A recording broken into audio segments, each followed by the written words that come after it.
우리가 은퇴를 했을 때 나이는 65세지만 신체 나이는 30대, 40대 젊은 사람 못지않게 더 액티브하게 내 인생을 내가 개척하면서 살려면 결국에는 운동을 통해서 근육을 충분히 키워놔야 돼요. 기구 없이 관절에 무리 없이 노년에도 근력 운동을 성장시킬 수 있는 운동법은요, 등척성 운동이라는 걸 추천을 해요. 관절은 그대로 있고 근육만 딱 수축을 시켜요. 하체와 코어 근력을 강화시키는 데 굉장히 효과적이라서 복부 지방도 훨씬 빨리 태울 수가 있고, 딱 한 가지 지금부터 보여드릴 거고요. 앉아서 벽 쪽으로 기댈 건데요.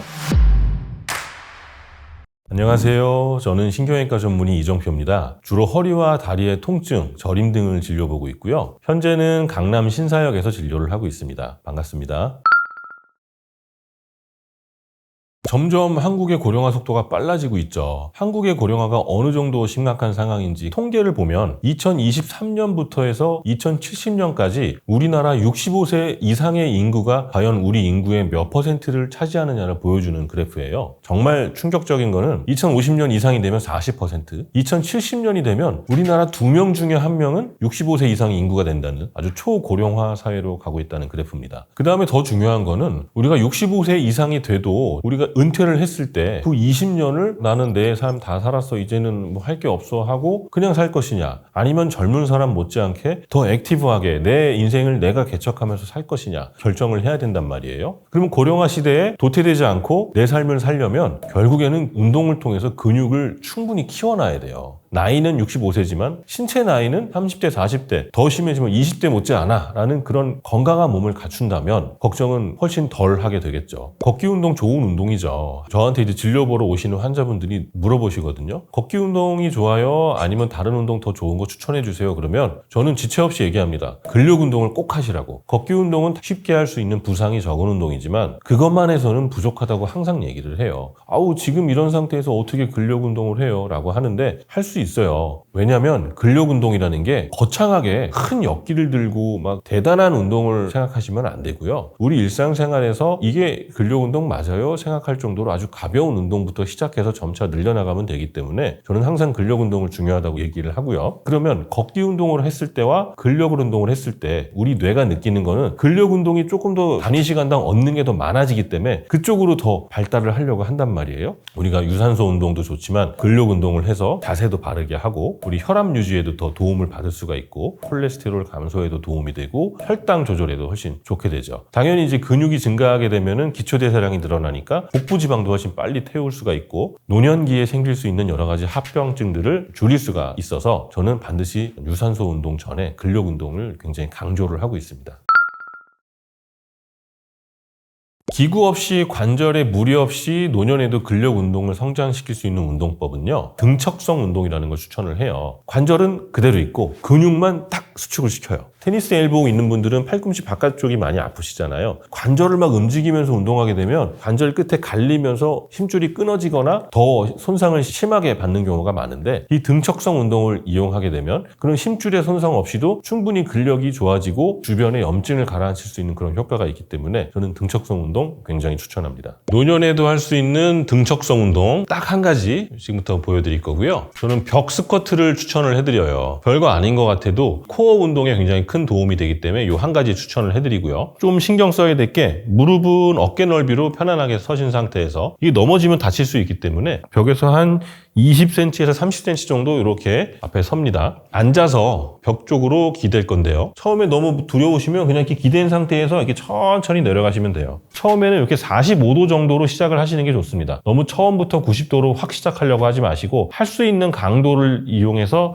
처음에 시작을 하고요. 벽 끝에 기댄 상태로 무릎은 90도 어깨 넓이로 붙인 다음에 허리를 벽에다가 밀착시키고 척추가 전체적으로 벽에 딱 붙도록 해주시는 거예요.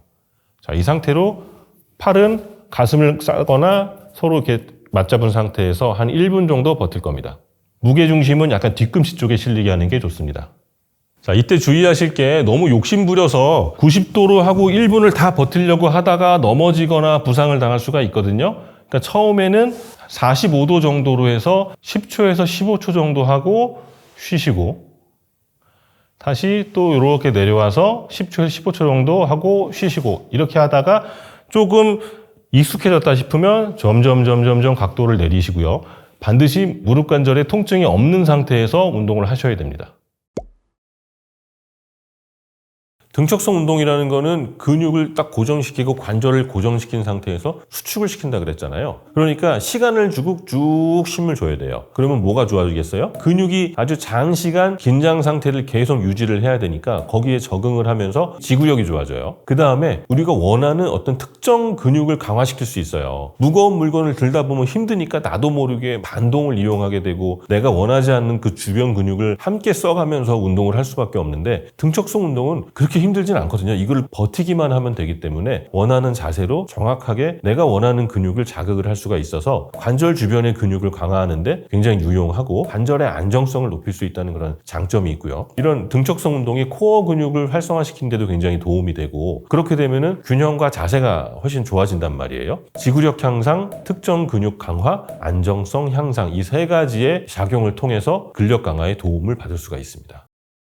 운동할 때 주의할 점도 있죠. 우선은 욕심내지 않아야 돼요. 과도하게 운동하는 건 무조건 좋지 않습니다. 뭐든지 적당한 운동이 좋고요. 처음에 이 운동을 욕심부려서 몸이 받쳐주지 않는데 막 1분, 2분 이상 하다 보면 분명히 부상을 당해요. 그래서 처음 시작할 때는 한 10초에서 15초로 아주 가볍게 시작하세요. 그 다음에 조금씩 늘려나가는 게 부상을 방지를 할 수가 있어요. 그리고 운동을 하는 중간에 어딘가 무릎이 아프거나 골반이 아프거나 허리가 아프다 하는 어떤 통증이 생기면 그거는 자세가 좀 잘못됐을 가능성이 높아요. 바로 운동을 중단하시고 어디가 문제인지 좀 찾아보신 다음에 아픈 부위 먼저 확인해서 거기를 먼저 해결을 하시고 그 다음에 운동을 하는 게 좋고요. 움직임이 적은 등척성 운동이라고 하더라도 가볍게 준비 운동을 하고 하는 게 좋거든요. 가벼운 워킹 내지는 스트레칭 같은 걸 해서 근육을 충분히 부드럽게 만들어주시고 체온을 좀 올려서 몸을 좀 뜨겁게 해놓고 운동을 시작하는 게 좋고요. 규칙적으로 운동하는 것도 좋습니다. 운동 한 번도 안 하다가 어쩌다가 한번 하면서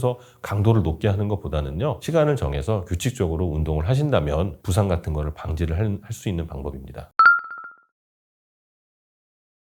근력 운동만큼이나 먹는 거 정말 중요합니다. 노년에 가장 중요한 에너지는 뭐냐? 저는 단백질이라고 얘기를 합니다. 단백질 섭취가 아주 필수적이에요. 단백질은 근육을 구성하잖아요. 우리가 열심히 운동을 했는데 근육을 만들어야 할 재료가 없다면 그거는 말짱 꽝이겠죠. 단백질을 열심히 먹어서 근육이 좋아지고 함께 이제 비타민 D라든가 칼슘, 마그네슘 같은 걸 먹게 되면 근육이 좋아지고 골밀도가 좋아지죠. 골밀도가 좋아지면 부상이라든가 훨씬 안전하게 보호를 해줄 수가 있기 때문에 우리 근육과 뼈 건강을 위해서는 단백질 섭취와 미네랄 섭취를 강조를 합니다. 근력 성장과 유지에 도움이 되는 음식 추천해드리면 첫 번째 살코기, 저지방 고단백 식품들이 있잖아요. 이런 것들이 이제 근육 형성에 도움이 되니까 살코기 추천하고요. 생선은 오메가3를 위해서 좀 드시는 게 좋습니다. 그래서 오메가3가 풍부한 것들이 뭐 연어라든가 뭐 고등어, 참치 같은 것들이 있잖아요. 우리 몸에 좋은 기름이죠. 그래서 염증 완화를 시키는 데 굉장히 도움이 되고요. 그 외에 단백질의 원으로는 계란은 단백질뿐만이 아니고 필수 아미노산 같은 것들도 많고요. 야채가 되게 중요합니다. 그 다음에 칼슘하고 비타민 D가 풍부한 음식들 먹어주면 좋고요. 그 다음에 추천드리는 것들은 블루베리라든가 라즈베리 같은 거 이런 것들도 항산화 작용이 풍부하니까 세포 손상을 막는 데 좋고 그 외에는 정제 탄수화물 이런 거는 좀 피하시고 통곡물을 드시는 게 건강한 노년을 유지하는 데 도움이 될 것 같습니다.